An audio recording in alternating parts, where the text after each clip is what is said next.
Hello tout le monde, j'espère que vous allez bien et bienvenue dans cette vidéo hebdo. Alors dans cette vidéo hebdo, on va parler principalement du Bitcoin, on va pas trop parler des alts. En début de semaine, je voulais un peu parler des alts, mais il y a eu ce pump-ci sur Bitcoin qui s'est passé hier et du coup ça a détruit pas mal de setup. Donc en attendant, je préfère toujours ne pas parler d'alt.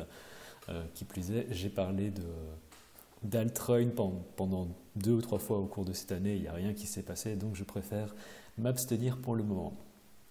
Tant que j'y suis, tant que je vous tiens là, ce que je voudrais vous demander, c'est de cliquer dans le premier lien qu'il y a dans la description et tout simplement de me mettre un petit cœur. Ah bah en fait, je n'avais même pas encore voté pour moi-même, donc voilà. Là, je viens de voter pour moi, donc s'il vous plaît, faites-le également. C'est un concours qu'il y a sur TradingView. Donc là, je vais m'arrêter de parler pendant 30 secondes et je vais vous laisser le temps de cliquer sur le lien et d'aller voter. Ça va? C'est fait? Vous l'avez fait? Si vous ne l'avez pas encore fait, n'hésitez pas à le faire. Ça prend vraiment 5 secondes. Vous cliquez sur le lien et vous cliquez sur le cœur. Voilà, en gros, ça me permettra éventuellement de gagner un premium de 3 ans, enfin de 3 mois à 3 ans, si jamais je suis sélectionné. Donc ça ne vous demande pas grand-chose et moi, ça pourrait éventuellement m'aider. C'est une manière de me supporter gratuitement. Voilà, merci beaucoup. Et de suite, on va continuer l'analyse, enfin commencer du coup l'analyse sur Bitcoin. Tant que j'y suis, je vous rappelle que... D'accord, merci NoKick. No KYC du coup. Voilà, ça c'était bon, c'est pas voulu. Il y a un rappel qu'il y a un groupe Discord. Alors il y a une partie qui est libre d'accès, une partie qui est privée. La partie qui est libre d'accès, ben, on peut voir qu'il y a quand même pas mal de, il se passe des choses intéressantes. Donc n'hésitez pas à nous rejoindre. C'est le deuxième lien qui est là dans la description. Il y a un chat qui est assez animé. Je fais de temps en temps des analyses sur BTC.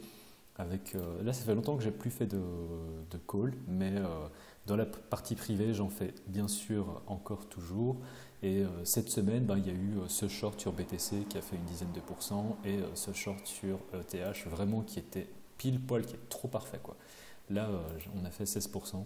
Donc, n'hésitez pas à éventuellement venir nous rejoindre si vous êtes intéressé par la partie privée. Il vous suffit simplement de m'envoyer un message.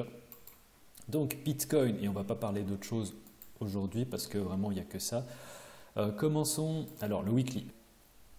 Alors on peut voir qu'au sein du mensuel, de l'hebdomadaire, on est encore entre cette résistance et ce support. On a trouvé du support, on a fait un bounce qui était assez puissant et en ce moment on se traite toujours au sein de ce range. Donc pour le moment, même si on va dire que le scénario de hausse est remis en question très certainement, vu qu'on avait eu cette forte correction, le scénario fortement baissier, pour le moment, je ne le vois pas forcément non plus arriver. C'est-à-dire qu'on est sur quelque chose qui pourrait se situer entre le range et entre la continuation de downtrend. Et à ce niveau-là, en ce moment, on n'a véritablement pas encore de confirmation. Donc sur le weekly, on a potentiellement un range qui pourrait se former ici. D'ailleurs, je vous en ai parlé il y a déjà quelques semaines, du fait qu'ici, on a un range qui s'est dessiné et qu'on pourrait voir les prix évoluer au sein de ce range. Donc pour le moment, le fait que on continue la downtrend, bon, ça me paraît peu probable parce qu'on a eu un mouvement qui est très très très fort, mais on pourrait éventuellement voir des prix qui se stabilisent aux alentours des prix actuels. Donc ça, c'est ce que nous indique l'hebdomadaire. Sur le daily, on a fait cette cassure, c'est-à-dire qu'on avait ici, on avait vraiment notre support. Donc, on peut le dessiner comme ça. On avait le support ici. On est venu le casser et là on est en train de le retravailler, mais le truc c'est qu'on est en train de faire un retest qui n'est pas non plus très faible. Donc soit on considère que ceci c'était le premier retest, on a ensuite eu la continuation de downtrend, mais là on vient refaire un nouveau retest et on est potentiellement sur quelque chose qui pourrait encore amener à un retournement de tendance. Et c'est ce qu'on va voir directement sur le 4 heures. Sur le 4 heures, alors ça je vais l'enlever du coup, on peut voir que on a eu la cassure ici, on avait déjà eu à l'époque ici un fake out, donc cassure du support, on est repassé au-dessus, donc c'était un fake out. Ici on a eu la cassure, on a eu le retest, et ensuite on a eu le mouvement qui nous a emmené jusqu'aux 9000 $. Il y a énormément de gens qui pensaient, et moi le premier, qu'on allait continuer, qu'on allait véritablement venir chercher les 8005, et d'ailleurs de là où on était au 8005, c'est-à-dire le gap des CMI, il y avait véritablement juste 5% encore à faire, donc c'était vraiment pas grand-chose. Puis on a eu un mouvement au niveau des prix qui était assez choppy, qui était très très difficile. Je ne pense pas que c'était véritablement pas tradable selon moi. D'ailleurs, ce qui se passe depuis 2 jours, pour moi, c'est pas forcément tradable non plus. Même si ici j'ai pris un petit short, je fais quelques pourcents, mais sans plus, c'est véritablement très très compliqué et on va regarder ça sur une échelle de temps plus petite.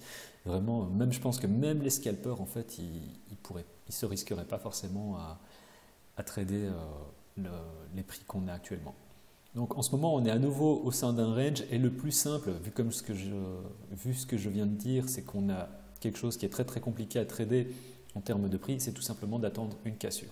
Donc une cassure qui irait soit à la baisse et de shorter un retest. Et à mon avis, à partir de ce moment-là, si ça se fait, on va venir enfin chercher la zone des 8000, donc que ce soit les 8008. Bon, bien sûr, il y a ce premier creux, mais à mon avis, on va venir véritablement, ce creux va nous servir de target et on va très probablement venir le chercher et potentiellement aller plus bas. Tout ceci simplement si on a la cassure de ce niveau ici. Donc à ce niveau-là, maintenant, mon trading, il est très simple. On a une cassure ici, je short et je target ce creux ici. Si on a une cassure à la hausse, et ben, là, à ce niveau-là, bon, la première target, elle est là.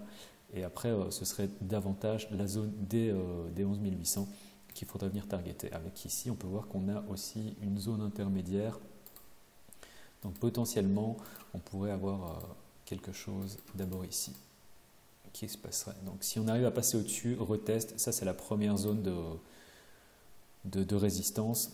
Ici aussi, on a donc la première zone de support, mais je ne vois pas forcément ça tenir parce que ce serait assez étrange en termes de structure de marché de faire un dump, un pump pour redumper. Ouais, non, ce serait éventuellement possible si on trouve du support ici. À partir de ce moment-là, ce qui pourrait jouer aussi, c'est bon, cette formation d'épaule tête épaule. Donc peut-être, c'est vrai que ce n'est pas impossible qu'on trouve du support ici, qu'on vienne remonter au sein de ce range pour ensuite essayer de compléter cette figure. Donc ça ferait une épaule tête épaule inversée et c'est quelque chose dont il faut tenir compte également.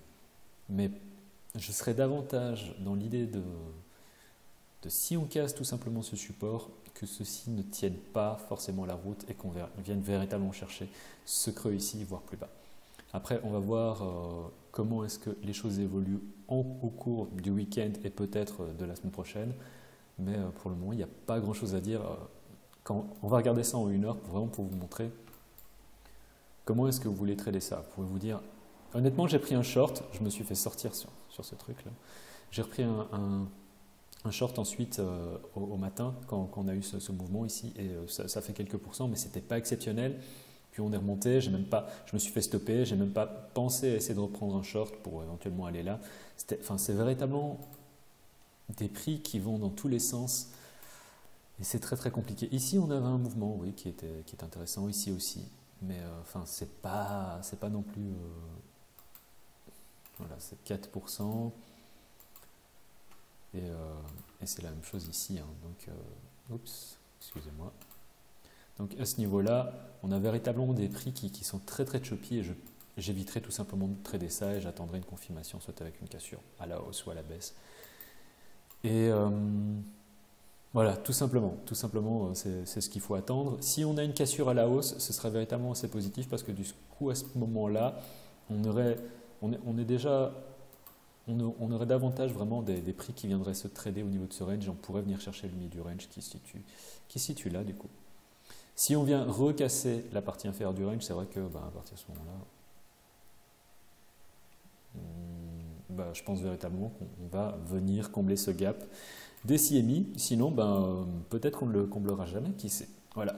C'était tout pour cette petite analyse. J'espère que ça vous aura plu. J'espère que je n'ai pas trop blablaté. N'oubliez pas de voter pour moi, c'est très important. Votez pour moi. Merci beaucoup. N'hésitez pas à nous rejoindre sur le groupe Discord. C'était le cryptographe en vous souhaitant un très très bon week-end. Tchuss.